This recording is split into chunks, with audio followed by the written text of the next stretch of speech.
لباس قیمتی ہو یا سستا کردار کو نہیں چھپا سکتا، کردار قیمتی بناؤ، ہر لباس میں اچھے لگو گے۔ ایک انسان کے دنیا میں آنے کی خبر 9 مہینے پہلے ہی سے ہو جاتی ہے، لیکن جانے کی خبر 9 سیکنڈ پہلے بھی نہیں ہوتی، اس لیے زندگی کو غنیمت سمجھیں۔ جملہ بہت چھوٹا ہے لیکن اس کی طاقت بہت زیادہ ہے۔ اللہ کی طرف آ جاؤ اس سے پہلے کہ اللہ تمہیں اپنی طرف بلا لے۔ غریب کی مدد یہ سمجھ کر نہ کریں کہ آپ اس کی دنیا سنوار رہے ہیں، یہ سمجھ کے کریں کہ وہ آپ کی آخرت سنوار رہا ہے۔ شیطان کو گمراہ کرنے کے لیے کوئی دوسرا شیطان نہیں آیا تھا، بلکہ یہی وہ نفس تھا جس نے اس کو ابلیس بنا دیا۔ تنگ دستی میں سخاوت کرنا، غصے میں سوچ کر بولنا اور طاقت کے ہوتے ہوئے معاف کرنا افضل ترین نیکیوں میں سے ہیں۔ سکون ہمیشہ تکلیف کے بعد اور کامیابی ہمیشہ ناکامی کے بعد ملتی ہے۔ ہمت نہ ہاریں اور اللہ کریم پر یقین کامل رکھیں، کامیابی آپ کا مقدر بن جائے گی۔ جب تمہیں خوشیاں ملنے لگیں تو 3 چیزوں کو کبھی نہ بھولنا۔ نمبر 1 اللہ تعالیٰ کو، نمبر 2 اس کی مخلوق کو، نمبر 3 اپنی اوقات کو۔ مغرور آدمی اس پرندے کی طرح ہے جو آسمان کی طرف جتنا بلند ہوتا جاتا ہے، لوگوں کی نظروں میں اتنا ہی چھوٹا ہوتا جاتا ہے۔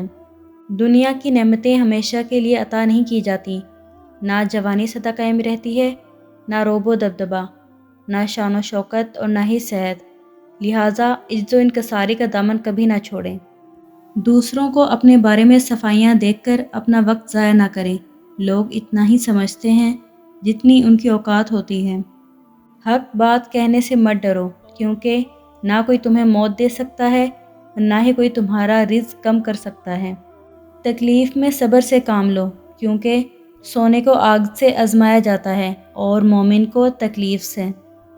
پریشان ہونے والوں کو کبھی نہ کبھی سکون مل ہی جاتا ہے، لیکن پریشان کرنے والے ہمیشہ سکون کی تلاش میں رہتے ہیں۔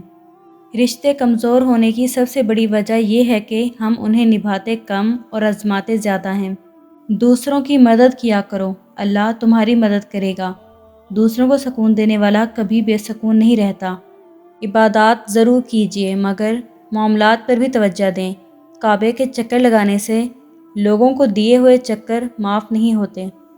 جب دل ٹوٹ جائے تو اٹھا کر اسی مصور کے پاس لے جاؤ جس نے اسے بنایا ہے، کیونکہ اس سے بہتر تو کوئی جان ہی نہیں سکتا کہ کون سا رنگ کہاں بھرنا ہے اور کس دھاگے سے کہاں پیوند لگانا ہے۔ لوگوں پر 3 احسان کرو۔ نمبر 1 نفع نہیں دے سکتے تو نقصان نہ دو۔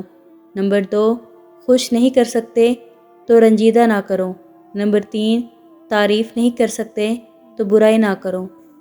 کسی کی خوشی سے حسد کرنے کا کوئی فائدہ نہیں ہوتا، سب کو وہی ملتا ہے جو اللہ تعالیٰ نے ان کے نصیب میں لکھ دیا ہو۔ اگر تمہارے رزق میں سے دوسروں کی ضروریات پوری ہوتی ہیں تو تم خوش قسمت ہو کہ تمہارا رب تمہارا رزق پاک کر رہا ہے۔